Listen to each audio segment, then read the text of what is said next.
In this lecture I will be covering the valence bond theory. Important है, questions आते हैं इस पे वैलेंस बॉन्ड थ्योरी पे, तो इसको स्टार्ट करते हैं। जो बॉन्डिंग इन कोऑर्डिनेशन कंपाउंड्स है उसको समझाने के लिए कई थ्योरीज को प्रपोज किया गया है।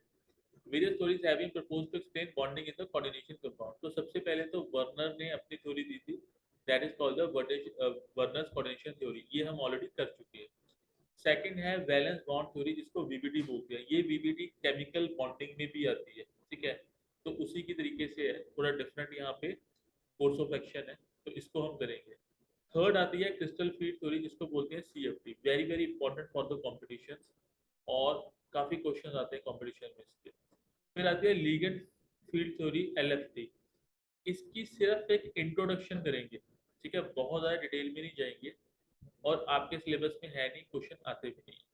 And then is the MOT, molecular orbital theory. तो इसका भी थोड़ा सा ही अपने पास काम है। एमओटी केमिकल बॉन्डिंग में आपको काफ़ी ज़्यादा एक्सप्लेन किया गया था, यहाँ पर इतना ज़्यादा नहीं है, तो एक ब्रीफ इंट्रोडक्शन जो होगी इसकी आपको देंगे। ये एमओटी जो थ्योरी है ये कार्बोनाइल कंपाउंड्स में आती है, तो बहुत ज़्यादा नहीं है। तो बेसिकली हमने जो वर्नर थ्योरी तो कर लिया, यहाँ पे वैलेंस बॉन्ड थ्योरी को करना है और क्रिस्टल फील्ड थ्योरी को डिटेल में करना है। तो यहाँ पे तो सिर्फ वीबीडी को करेंगे, तो स्टार्ट करते हैं इसको। अब जो वैलेंस बॉन्ड थ्योरी है उसको करने से पहले कुछ उसमें अजम्पशंस को हमको लेना पड़ता है कि हमने bonding in the coordination compound में स्टडी करना है कि कोऑर्डिनेशन कंपाउंड में बॉन्डिंग कैसे होती है। तो कुछ अजम्पशंस हैं। तो पहली अजम्पशंस क्या है, the central metal ion in the complex makes available a number of empty orbitals for the formation of coordination bond with the suitable ligands. The number of empty orbitals made available for this purpose is equal to the coordination number of the CMA.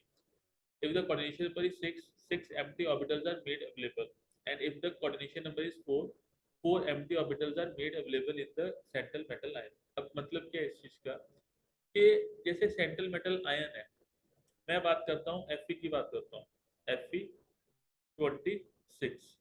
तो मैं यहाँ पे सीधा लिख रहा हूँ argon 18, और इसके आगे लिख रहा हूँ मैं 3d6 4s2, ठीक है।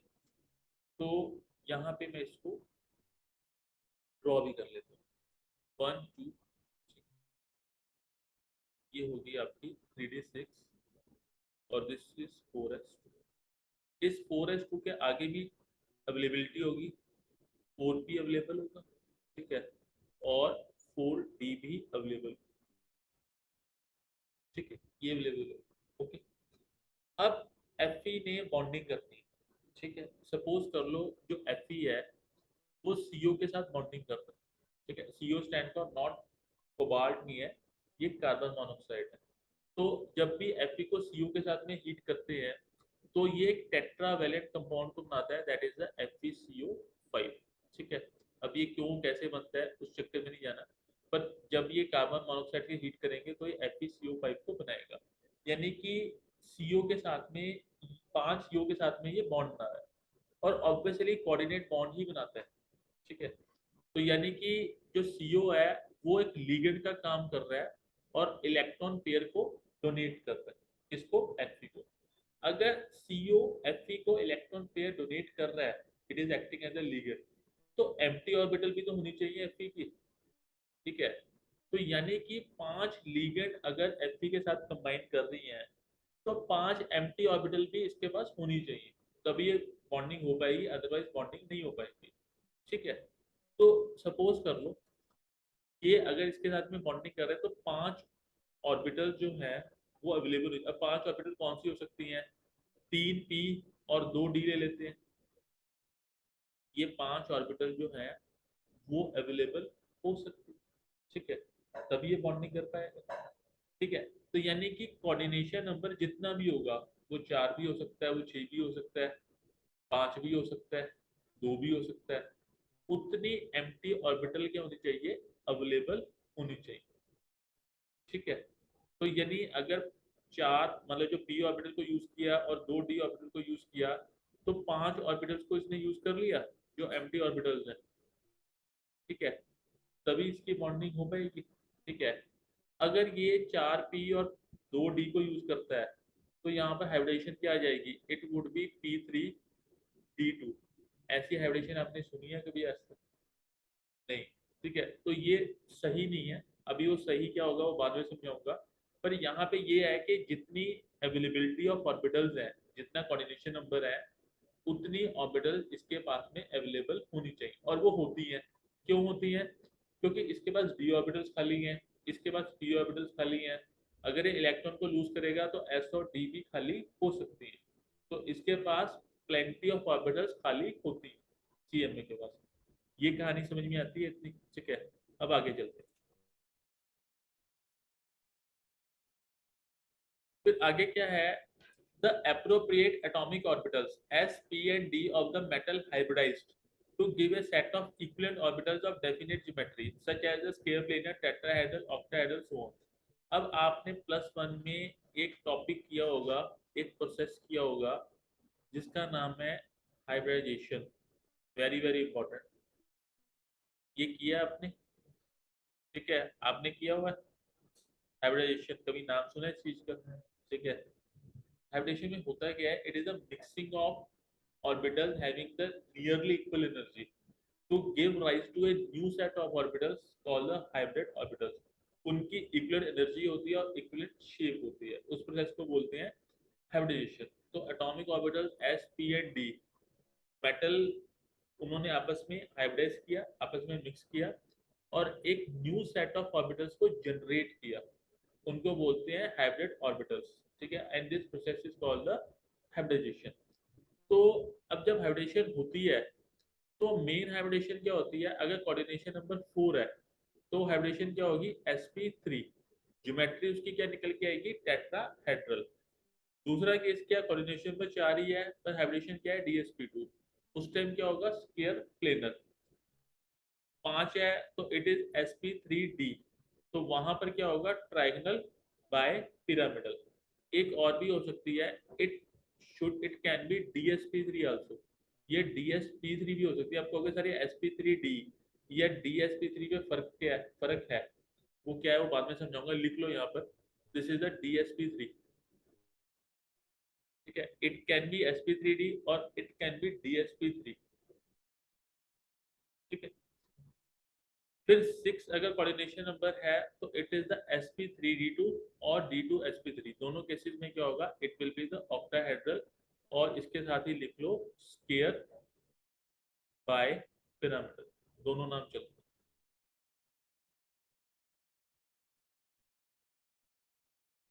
ठीक है, क्लियर है इतना? तो यानी कि एटॉमिक ऑर्बिटल्स ने आपस में हाइब्रिडाइज करना है और एक न्यू सेट ऑफ ऑर्बिटल्स को जनरेट करेंगे। अब ये कैसे करती हैं वो समझा दूंगा, अभी बस इसको नोट करो। आगे चलते हैं। The d orbitals involved in the hybridization, ये important point है। The d orbitals involved in the hybridization may be either inner d orbitals or that is n minus 1 d orbitals, or outer orbitals that is the n d orbitals. For example, in the case of octahedral hybridization, the orbitals may be 2 3d, 1 4s, or 3 4p, d2 sp3, or 1 4s, 3 4p, और 2 4d, that is the sp3 d2 hybridisation. अब क्या ये कहानी है, क्या मतलब है इसका, जरा समझो। कि जैसे सपोज कर लो मैं ले लेता हूँ क्रोमियम का केस ले लेते हैं। ठीक है, तो क्रोमियम का एटॉमिक नंबर क्या होता है? That is the 24। तो इसकी कॉन्फ़िगरेशन क्या होगी? आर आर्गन 18,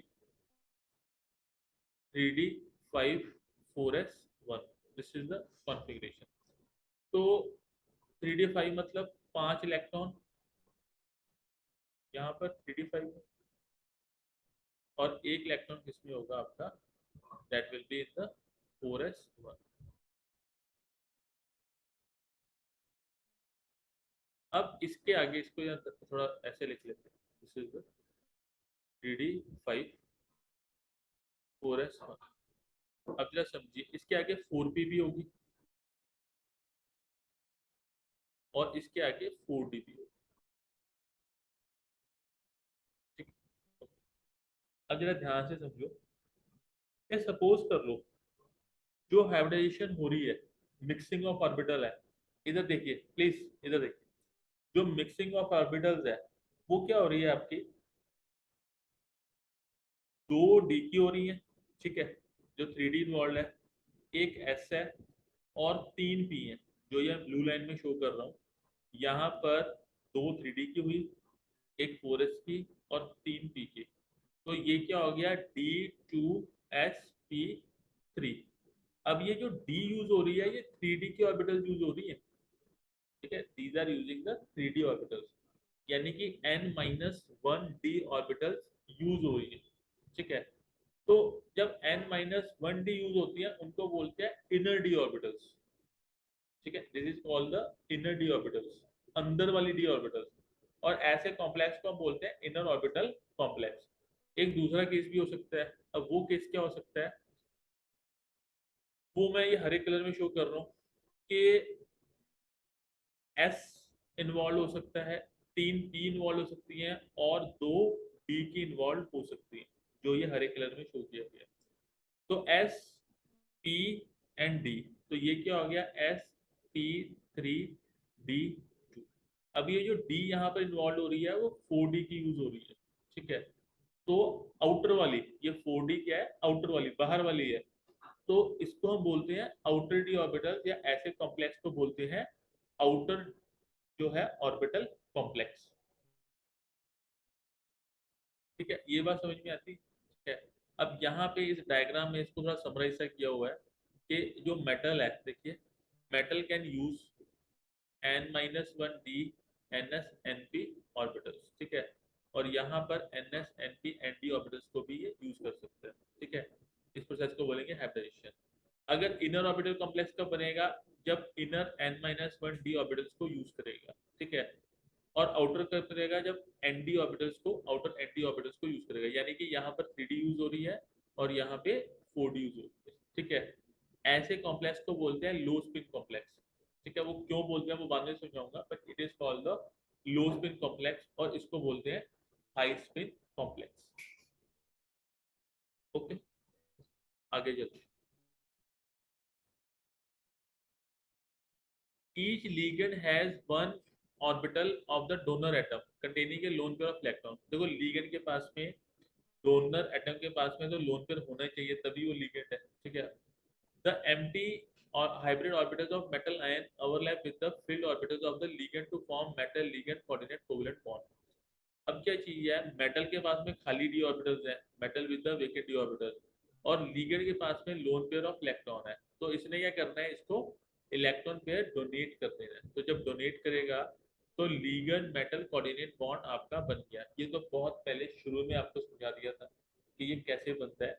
तो जो लीगेंड है which is acting as a Lewis base, it is donating electron to the metal, ठीक है, जो कि एक लुइस एसिड का काम कर रही है। तो यहाँ लीगेंड मेटल कोऑर्डिनेट बॉन्ड बन गया, ठीक है। ओके, तो ये इतनी कहानी समझ में आती है, ये इस थ्योरी की अजम्पशंस है, ठीक है। अब ये काम कैसे करती है थ्योरी, उसको समझते हैं। तो structure of various compound on the basis of VBT, ये हमने एक्सप्लेन कर दी। तो यहाँ पर हम सिर्फ 2 केसेस करेंगे। पहले तो है example of complexity coordination number 4 and then coordination number 6, ठीक है। ये 2 कर लेंगे तो बाकी अपने आप ही हो जाएंगे। तो यहाँ पर जब कोऑर्डिनेशन नंबर 4 को डिस्कस कर रहा हूँ, तो कॉम्प्लेक्सेस ऑफ निकल 2, प्लेटिनम 2 और प्लेटियम 2 की बात कर रहा हूँ पहले, ठीक है। निकल 2 पॉजिटिव, प्लेटिनम 2 पॉजिटिव, प्लेटियम 2 पॉजिटिव। तो सबसे पहले मैं निकल के कंपाउंड डिस्कस करूंगा। अब मैं 3 कंपाउंड आपके साथ में डिस्कस करूंगा निकल के, ध्यान से समझना। एक तो है NiCN4 2 नेगेटिव, दूसरा है NiCl4 2 नेगेटिव, और तीसरा है NiCO4, ठीक है। ये तीनों को अच्छी तरह अंडरस्टैंड कर लोगे, काफी हद तक आपको क्लियर हो जाएगी ये वीबीटी। अब कैसे करना है इसको समझो ध्यान से। पहले NiCN4 2 नेगेटिव की स्ट्रक्चर को डिस्कस करेंगे, ठीक है। तो NiCN4 2 नेगेटिव में जो निकल की ग्राउंड स्टेट इलेक्ट्रॉनिक कॉन्फ़िगरेशन होती है, वो होती है 3d8 4s2। क्यों? निकल का एटॉमिक नंबर होता है 28।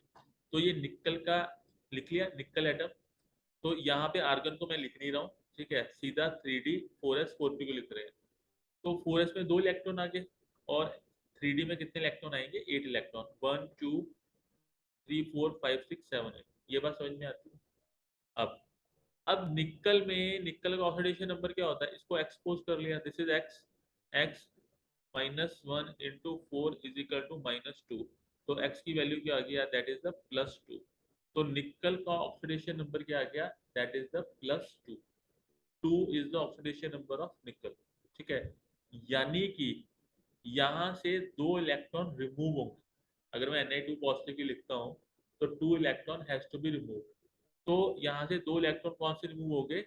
ये 2 इलेक्ट्रॉन को हमने रिमूव कर दिया। तो ये Na2 पॉजिटिव की स्ट्रक्चर है। ठीक है, इतनी बात समझ में आती है? अब थर्ड स्टेप में क्या होगा, इधर लिख लेना इसके नीचे, जो Na2 पॉजिटिव है वो 4Cn नेगेटिव के साथ में कंबाइन होके क्या बनाएगा? NiCN4 2 नेगेटिव, ये चीज को बनाएगा। ठीक है, अब जरा ध्यान से समझिए, जो Cn नेगेटिव होती है वो एक पावरफुल लिगेंड है। यहाँ पे लिख लेना, Cn negative is powerful ligand. ठीक है, it causes back pairing, it causes back pairing. अब ये बैक पेयरिंग का क्या मतलब है, इसको समझिए। देखो, ये यहाँ पर क्या हो गया, 2 इलेक्ट्रॉन निकल गए थे, Na2 पॉजिटिव बन गया। जब 4Cn नेगेटिव इसको अप्रोच कर रहा है तो होता क्या है, निकल में 2 इलेक्ट्रॉन क्या है, ये क्या है आपके अनपेयर्ड है। जब Cn नेगेटिव इनके इन्फ्लुएंस में आता है, Cn नेगेटिव अप्रोच करता है निकल एटम को, तो ये एक पावरफुल लिगेंड है। पावरफुल लिगेंड की कैपेसिटी क्या होती है, वो इस इलेक्ट्रॉन को धक्का मार के जो प्रीवियस इसकी ऑर्बिटल है उसमें ट्रांसफर कर देती है, ताकि ये बैक पेयरिंग हो जाए। इस प्रोसेस को बोलते हैं बैक पेयरिंग। जो पावरफुल लिगेंड्स हैं, स्ट्रॉन्ग जिनका इलेक्ट्रिक फील्ड है, वो ये कैपेसिटी रखती हैं। तो यानी कि इसने इस इलेक्ट्रॉन को धक्का मारा तो यहाँ पे ये पेयरिंग हुई। ठीक है, तो पेयरिंग हैज बीन डन। ठीक है, अब ये चारों के चारों इलेक्ट्रॉन पेयर्ड हो गए। अब ये डी खाली है, ये एस खाली है और ये पी खाली है। अब क्या होते हैं, ये आपस में मिक्स हो जाते हैं। ठीक है, जब ये मिक्स हो गए तो this is the D, this is the S, और ये 2 पी हैं, दीज आर द 2 पी। तो D plus S plus P इन्होंने मिलके क्या बना लिया, DsP2 कॉन्फ़िगरेशन। तो ये DsP2 हाइब्रिडाइजेशन होगी। ये जो चारों ऑर्बिटल्स खाली हैं, इसमें Cn नेगेटिव अपने दो दो इलेक्ट्रॉन क्या करेगा, डोनेट करेगा। जब डोनेट कर देगा तो उनके साथ में कोऑर्डिनेट बॉन्ड को फॉर्म कर लेगा। तो ऐसे NiCN4 2 नेगेटिव की फॉर्मेशन होती है। ये बात समझ में आई? इस सारी स्टोरी में कोई प्रॉब्लम है तो बताइए। बैक पेयरिंग वाला कॉन्सेप्ट क्या है, अगर एक पावरफुल लिगेंड है तो वो अनपेयर्ड इलेक्ट्रॉन्स को पेयर कर दे। अब ये कौन सी पावरफुल होती है, कौन सी नहीं होती, वो मैं आपको समझा दूंगा। अभी करिए पहले इसको। जो Cn नेगेटिव है वो एक पावरफुल लिगेंड है, it causes the back pairing. Note कर लिया इसको।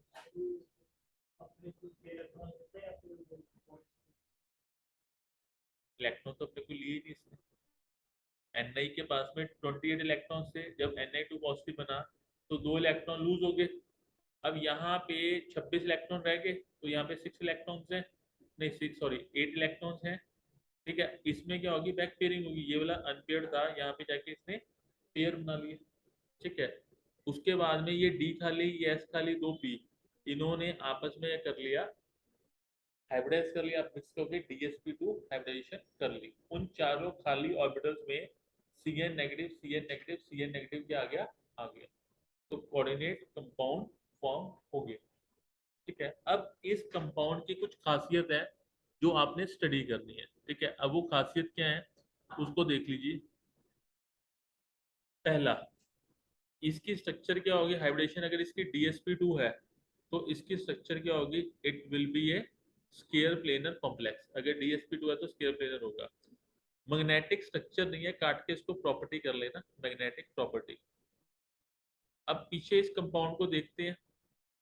तो इस कंपाउंड को अगर आप ध्यान से देखिए तो इसमें कोई भी इलेक्ट्रॉन अनपेयर्ड नहीं है, सारे के सारे पेयर्ड है। तो जिसमें सारे के सारे इलेक्ट्रॉन पेयर्ड होते हैं उसको हम क्या बोलते हैं, it is called the diamagnetic substance. ठीक है।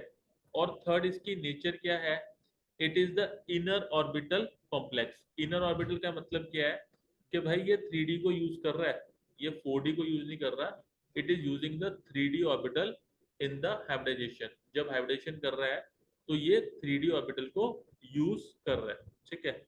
तो ये क्या हो गया, it is using the 3D orbital, इसलिए क्या है ये इनर ऑर्बिटल कॉम्प्लेक्स। और दूसरी इसके साथ लिख लेना, इट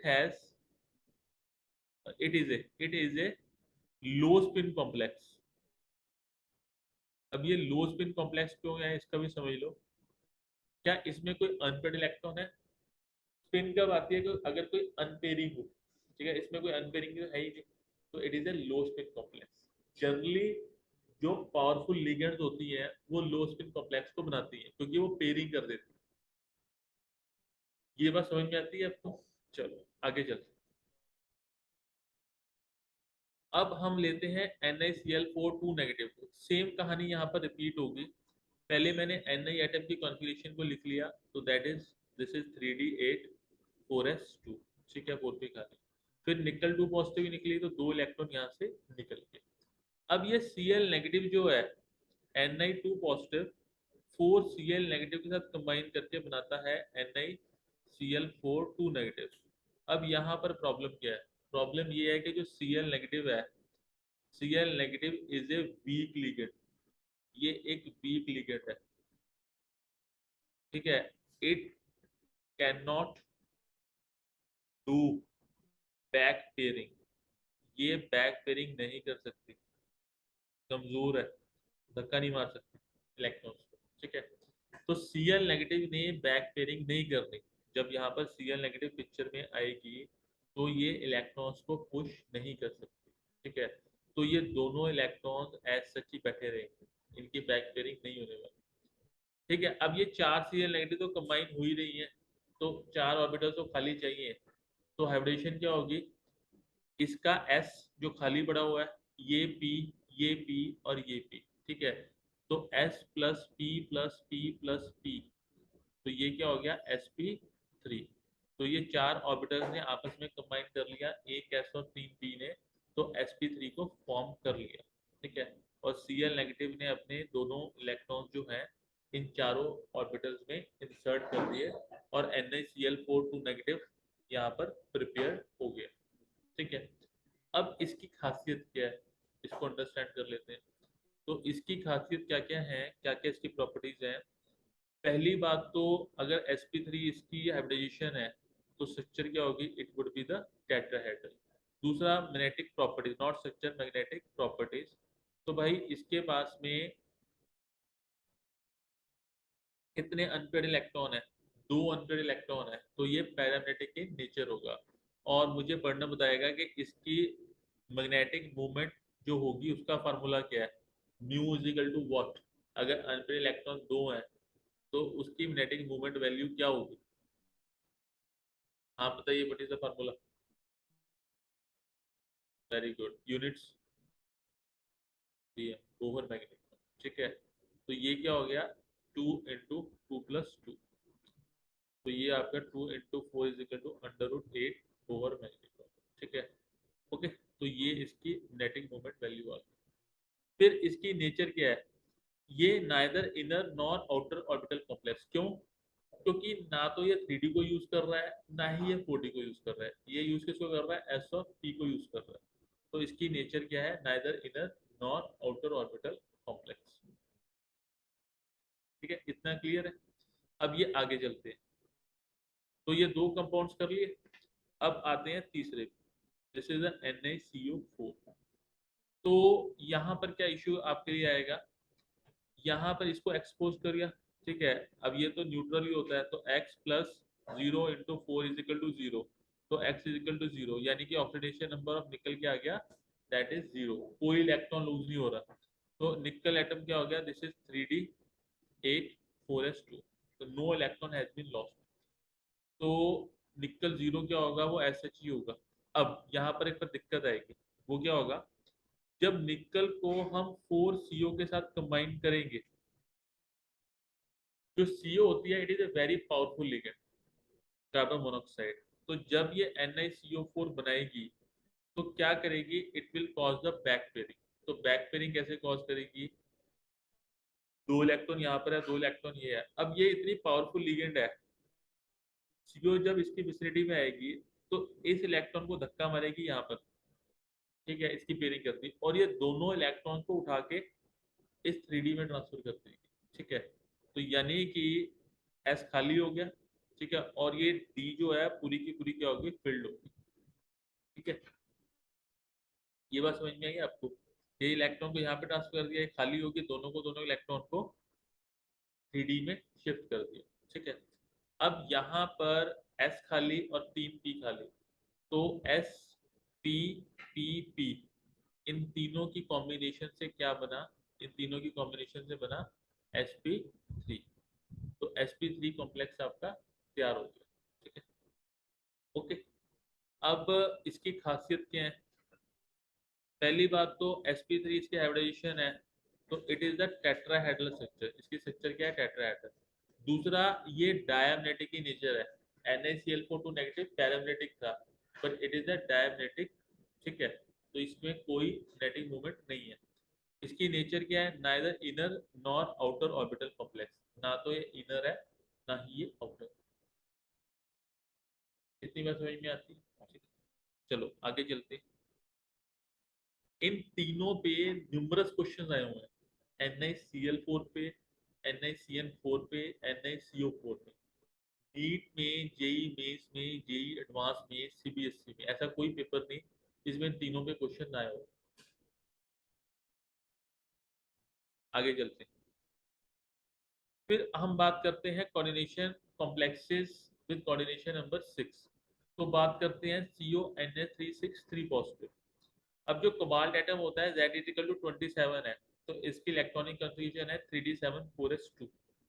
यहाँ पे कोबाल्ट की प्लस की ऑक्सीडेशन स्टेट है, तो 3 इलेक्ट्रॉन को लूज करेगा। अब जरा ध्यान से देखिए,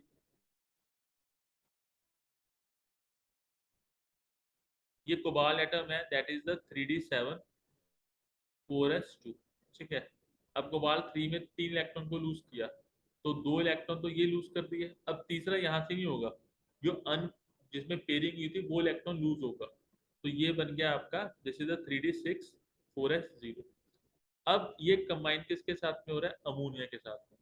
तो CO+6NH3, it is forming the CO NH3 6 3 positive.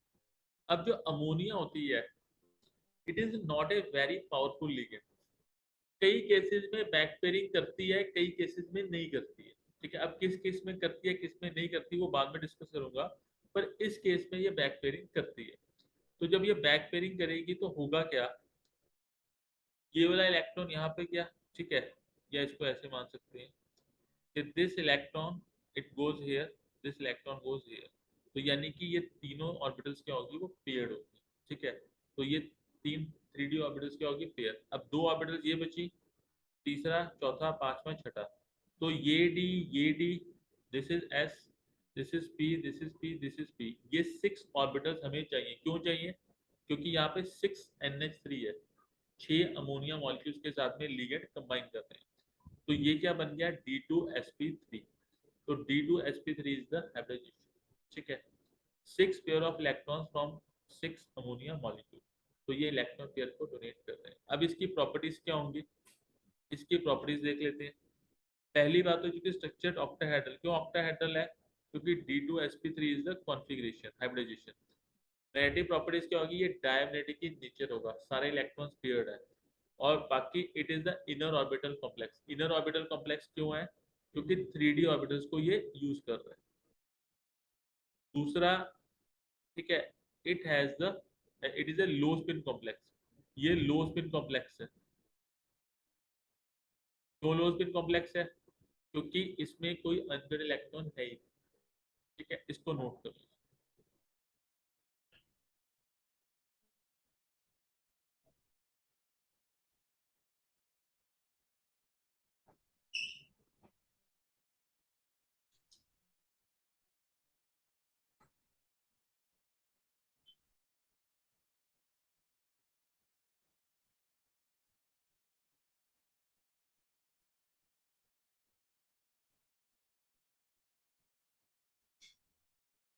ठीक है, हो गया ये? आगे चलते हैं। फिर आता है CrNH3 6, ठीक है। ये बात करते हैं क्रोमियम की। तो क्रोमियम के केस में क्या है, इसकी जो कॉन्फ़िगरेशन है that is the 3d5 4s1। तो यहाँ पर ऑपरेशन नंबर क्या है 3, इसको एक्सपोज कर लिया। तो x प्लस 0 × 6 = +3। तो x की वैल्यू क्या होगी +3, यानी कि 3 इलेक्ट्रॉन लूज कर देगा। This is the Cr3 positive. तो इसने ये 3 इलेक्ट्रॉन्स को लूज कर दी, ठीक है। अब यहाँ पर अमोनिया बैक पेयरिंग नहीं करेगा, ठीक है। अब ये क्यों किस लिए नहीं करता वो बाद में समझाऊंगा, पर यहाँ पे अमोनिया ने बैक पेयरिंग नहीं की। तो यहाँ पर 6NH3, तो दिस इज CrNH3 6 3 पॉजिटिव, ठीक है, ये बना। अब अमोनिया बैक पेयरिंग नहीं कर रहा, तो तीनों इलेक्ट्रॉन अनपेयर्ड है और 6 यहाँ पर अमोनिया मॉलिक्यूल्स हैं। तो दिस इज दी SP तो this is the D2sp3 hybridization, ठीक है। तो 6 pair of electrons form 6 ammonia from the 6 ammonia molecules. तो यहाँ पे D2sp3 हाइब्रिडाइजेशन हुई। अब इसकी प्रॉपर्टीज क्या होंगी? पहली बात तो ऑक्टाहेड्रल कॉम्प्लेक्स है, बिल्कुल ठीक है। फिर पैरामेग्नेटिक, ये पैरामेग्नेटिक क्यों होगा? क्योंकि 3 यहाँ पर अनपेयर्ड है। और ये क्या होगा? इनर ऑर्बिटल कॉम्प्लेक्स, क्योंकि 3D यहाँ पर यूज होगी। ओके, ये केस था Cr का। अब बात करते हैं COF6 3 नेगेटिव कॉम्प्लेक्स की। अब यहाँ पे कोबाल्ट जो +3 ऑक्सीजन स्टेट में है, इलेक्ट्रॉनिक कॉन्फ़िगरेशन इसकी 3d6 है। कोबाल्ट वाला केस वैसे पहले भी किया था, तो इसको एज इट इज लिख लेते हैं। This is the cobalt 3d4s। Cobalt 3 positive में 3 इलेक्ट्रॉन लूज हो गए, तो 2 इलेक्ट्रॉन ये और तीसरा ये। अब ये कोबाल्ट जो है वो 6f नेगेटिव के साथ में कंबाइन कर रहा है और क्या बना रहा है? COF6 3 negative. एक चीज का ध्यान रखना, कोई भी हेलोजन जो होती है वो स्ट्रॉन्ग लिगेंड नहीं है, वो कभी बैक पेयरिंग कर ही नहीं सकती किसी भी केस में। तो ये भी यहाँ पर बैक पेयरिंग नहीं कर पाएगी। तो बैक पेयरिंग नहीं कर सकता तो इलेक्ट्रॉन की पेयरिंग नहीं होगी। तो 6 ऑर्बिटल्स चाहिए। तो ये S, this is P, this is P, this is P और 2 D। तो यहाँ पर sp3p2 हाइब्रिडेशन होगी, ठीक है। 6f नेगेटिव इन खाली ऑर्बिटल्स में, हाइब्रिडाइज्ड ऑर्बिटल में इलेक्ट्रॉन को डोनेट करेंगे। तो कॉम्प्लेक्स की ऑक्टाहेड्रल ज्योमेट्री होगी और ये पैरामेग्नेटिक इन नेचर होगा। इसकी प्रॉपर्टीज क्या होगी? This is octahedral, paramagnetic in nature और ये आउटर ऑर्बिटल कॉम्प्लेक्स है। क्यों? क्योंकि 4D ऑर्बिटल्स को यूज कर रहा है in the hybridization. It is using the 4D orbitals. Okay, अब यहाँ पे हमने जो स्ट्रक्चर्स किया, तो ये आपको समझ में आया क्या है? कि पहले हमने क्या लिखना है? उसकी नेचुरल जो नॉर्मल इलेक्ट्रॉनिक कॉन्फ़िगरेशन है, फिर उसका ऑक्सीडेशन पर फाइंड आउट करके उतने इलेक्ट्रॉन्स को रिमूव कर देना है। फिर हमने उसको लीगेंड के साथ में कंबाइन करना है। अब लीगेंड आपको देखना पड़ेगा कि स्ट्रॉन्ग है, वीक है, मॉडरेट है, ठीक है। वो बैक पेयरिंग करने की कैपेसिटी रखती है, नहीं रखती है। अगर रखती है तो उस पर कर दो, नहीं है तो नहीं है। और बाद में हाइब्रिडेशन आप चेक कर लो, अगर 6 हैं तो 6 एम्प्टी ऑर्बिटल्स आपको चाहिए। तो उसके बेसिस पे आप इस स्ट्रक्चर को रिड्यूस करते हो। अब यहाँ पर एक क्वेश्चन आता है कि कौन सी करेंगी, कौन सी नहीं करेंगी, ठीक है। उसका आंसर मैं आपको बाद में बताऊंगा। जो पावरफुल लिगेंड्स है वो कर देती हैं, उसका आंसर यहाँ पे बता देता हूँ। कि जैसे कि आगे नेक्स्ट सीरीज आएगी वहां पे ज्यादा क्लियर। जो COCN है ये हर केस में करती है। जो COCN नेगेटिव होती हैं ये हर केस में करती है बैक्टीरिया। जो हेलोजेंस हैं F negative, Cl negative, Br negative, I negative, ये किसी भी केस में नहीं करती, ठीक है। NH3 H2O और En ये कुछ केसेस में करती हैं, कुछ केसेस में नहीं करती। अब किस केस में करती हैं, किस केस में नहीं करती, वो आप ऐसे डिटरमाइन नहीं कर सकते हो। वो कैसे करेंगे? कुछ प्रॉपर्टीज आपको गिवन होगी कॉम्प्लेक्स की, उसके बेस पे आप बता सकते हो कि करेगी नहीं करेगी, ठीक है। अब वो कैसे करेगी वो मैं एग्जांपल से आपको समझाऊंगा, ठीक है। किस केस में करती है, किस केस में नहीं करती, ठीक है। तो ये चीज हो गया। आगे चलते हैं, जब एग्जाम्पल्स करेंगे तो उसमें यहाँ पे इस चीज को मैं समझाऊंगा। अब इस लिमिटेशन ऑफ बीबीटी, इस बीबीटी की लिमिटेशन क्या है? पहली बात तो it involves A number of assumptions, काफी assumptions हैं। It gives only the qualitative explanation for the complexes. ये सिर्फ क्वालिटेटिव देती है, क्वांटिटेटिव नहीं दे रही कि कौन सा ज्यादा स्टेबल है कौन सा कम। दूसरा, it does not explain the thermodynamic या kinetic stability of different coordination compound, कि थर्मोडायनेमिकली या काइनेटिक स्टेबिलिटी क्या है, कौन सा ज्यादा स्टेबल है एनर्जी के मामले में, कौन सा स्पीड के मामले से ज्यादा स्टेबल है, नहीं बताती। It does not make exact prediction regarding the tetrahedral और square planar structure of 4 coordinate complexes. कई में ये प्रॉब्लम आती है कि आपको ये पता नहीं चलता कि वो टेट्राहेड्रल है स्क्वायर प्लेनर कॉम्प्लेक्सेस, वो किस केस में आती है। वो NH3 और H2 के केस में आती है, जहाँ पे बैक पेयरिंग होनी है नहीं होनी वो नहीं डिटरमाइन आप कर सकते। It does not differentiate between the weak and the strong ligands. वो किस केस में है, अगेन बैक पेयरिंग, कि कहाँ पे वो करती है कहाँ पे नहीं, ये नहीं पता चलता।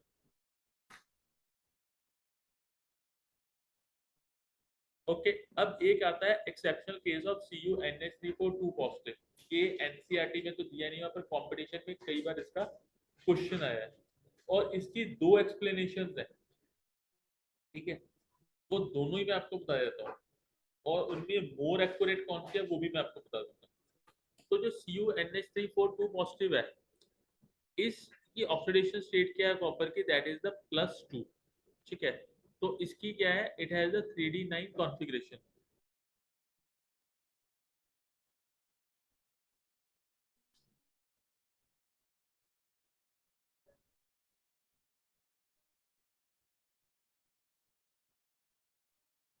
It has a 3D9 outer configuration. So in according with Hund rules, it has only 1/3 orbital of the complex will be singly filled. क्या मतलब है इसका, कि जैसे हम Cu2 पॉजिटिव की बात करते हैं, ठीक है, तो Cu2 पॉजिटिव में होगा क्या। अगर मैं पहले अगर Cu की बात करता हूँ तो it should be like this, ये ऐसे है, एक इलेक्ट्रॉन यहाँ से रिमूव हो गया एक यहाँ से, तो ये आपका क्या बनता है, this is of the Cu2 positive. ठीक है, अब यहाँ पर जो इसकी स्ट्रक्चर निकल के आती है वो आती है square planar geometry. It is the square planar geometry. अगर स्क्वायर प्लेनर ज्योमेट्री है तो इसकी हैबिटेशन होनी क्या चाहिए, इट शुड बी DsP2। ये अगर sp3 है, अगर मैं ये s की बात करता हूँ, this is p, this is p, this is p, तो अगर मैं ये कंबाइन करता हूँ फिर तो sp3 आ गई, फिर तो टेट्राहेड्रल चाहिए। नेचर में ये क्या है आपका, that is the square planar, तो it has the DsP2 configuration. तो क्या प्रपोज करते हैं कि जो ये वाला इलेक्ट्रॉन है, this electron, it is move to this p configuration, ये p ऑर्बिटल में मूव कर गया। जब ये p ऑर्बिटल में चला गया तो ये वेकेंट है, ये वेकेंट है, ये वेकेंट है, ये वेकेंट है, तो इसने क्या कर लिया, DsP2 को फॉर्म कर लिया। ठीक है, ओके, ये फॉर्म कर लिया और यहाँ पर DsP2 इसकी हैबिटेशन होगी और NH3 ने इलेक्ट्रॉन पेयर्स को यहाँ पर यहाँ पर यहाँ पर डोनेट कर दिया। This is one of the explanation कि the electron it is jump to the p orbital. जो d वाला इलेक्ट्रॉन था वो p में जंप कर गया, d ऑर्बिटल खाली होगी, d ने, s ने और दो p ने आपस में हाइब्रिडेशन कर ली, DsP2 को फॉर्म कर लिया। ठीक है, ओके, ये एक्सप्लेनेशन दी जाती है। ठीक है, दूर, हाँ बोलिए। फिट करने के लिए, फिट करने के लिए ये एक इलेक्ट्रॉन मूव कर गया तो यहाँ पर DsP2 आपकी कॉन्फ़िगरेशन बनती है। This is one of the explanation, this is not the phenomena, ये सिर्फ एडजस्ट करने के लिए। दूसरी एक्सप्लेनेशन क्या देते हैं इसकी, कि दिस इज द कॉपर। ठीक है, कॉपर 2 पॉजिटिव में जो है, ये स्ट्रक्चर भी गलत बनी हुई है थोड़ी, दिस इज द स्ट्रक्चर। ठीक है, ये ऐसी स्ट्रक्चर है, दो इलेक्ट्रॉन रिमूव हो गए तो एक इलेक्ट्रॉन यहाँ से रिमूव हुआ, एक इलेक्ट्रॉन यहाँ से, तो दिस इज द, इसको करेक्ट कर लेना कॉपर के स्ट्रक्चर को, तो ये बन गया आपका, दिस इज द 3D9। ठीक है, अब एक एक्सप्लेनेशन क्या देते हैं कि इसके आगे ये d ऑर्बिटल है, this is the 4D orbital. अब हुआ क्या, यहाँ पे s, यहाँ पे 2p और यहाँ पे d, इसकी हाइब्रिडेशन हमने की और यहाँ पे कॉन्फ़िगरेशन क्या बन रही है, this is the sp2d hybridisation. ठीक है, और वहां से स्क्वायर प्लेनर आ रही है। ठीक है, कुछ बुक्स में ये एक्सप्लेनेशन है, मॉडर्न एबीसी में ये एक्सप्लेनेशन दी है, ये गलत है, दिस इज रॉन्ग।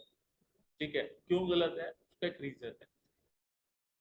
अब क्यों इसको डिफाइन करते हैं वो कि DsP2 क्यों नहीं है, पहले इसको समझो। वो ये कहते हैं, जो इसको एक्सप्लेन करते हैं, वो ये कहते हैं कि भाई अगर इलेक्ट्रॉन को यहाँ पे हमने प्रमोट किया तो there will be supplying of energy, system की एनर्जी बढ़ती है। ठीक है, दिस इज ओके कि सिस्टम की एनर्जी बढ़ेगी। ठीक है, ओके, ठीक है, नहीं बढ़ानी एनर्जी। तो अगर ये वाला एक्सप्लेनेशन लेते हैं कि यहाँ पर एस पी और डी आपस में कंबाइन हुए हैं, तो सिस्टम की एनर्जी तो तब भी बढ़ती है। क्यों बढ़ती है? क्योंकि डी ऑर्बिटल्स को आप ले रहे हो 4d की, तो एनर्जी विल बी इंक्रीज। पर इसमें एक फंडामेंटल प्रॉब्लम है। फंडामेंटल प्रॉब्लम ये है कि जब एस पी और डी को आप कंबाइन कर रहे हो, तो एक पी ऑर्बिटल को इस तरीके से छोड़ नहीं सकते आप कि एक पी को आपने छोड़ दिया। आपने एक एस को यूज कर लिया, दो पी को, और इसको यूज नहीं किया, और डी को सीधा यूज कर रहे हो, तो ये लॉजिकली फिट नहीं बैठती है। और एनर्जी का इंक्रीज तो होना ही होना है, क्योंकि we are using the 4d orbital. तो ये जो sp2d हाइब्रिडाइजेशन है, जो कुछ बुक्स में दी गई है, इट इज रॉन्ग। इसकी हाइब्रिडाइजेशन आपने लिखनी क्या है? This is the dsp2 hybridization. Electron जो है ये प्रमोट हो गया यहाँ पर, ठीक है, 4p में हो गया, और DsP2 हाइब्रिडाइजेशन होगी। एनर्जी अगर इंक्रीज भी है सिस्टम की, तो बॉन्ड फॉर्मेशन से वो एनर्जी डाउन होगी। ठीक है, दिस इज ओके, ये क्लियर है? तो यहाँ पे ये बैलेंस बॉन्ड थ्योरी जो है वो खत्म होती है। इसके आगे EN आता है, वो नेक्स्ट टाइम कर लेंगे। अभी ये जो कुछ प्रैक्टिस क्वेश्चंस हैं, जैसे ये ज्योमेट्री ऑफ NiCO4 और NiCN4 2 नेगेटिव क्या होगी? पीछे हमने किया था, जो NiCO4 है वो क्या होती है? दैट इज द टेट्राहेड्रल, और NiCN4 negative that is the square breaker. तो C is the right option. Which is a strong field ligand? कौन सी strong field है? Cn negative. D is the right answer. DsP2 hydrogen corresponding with geometry scalar planar. ठीक है, बिल्कुल ठीक है, तो B is the right answer. Okay, तो यहाँ पे बीपीटी खत्म होती है। ठीक है, अब इसके जो क्वेश्चंस हैं मैं आपको व्हाट्सएप कर दूंगा, जो जो आपने करने हैं। ठीक है, okay, thank you very much.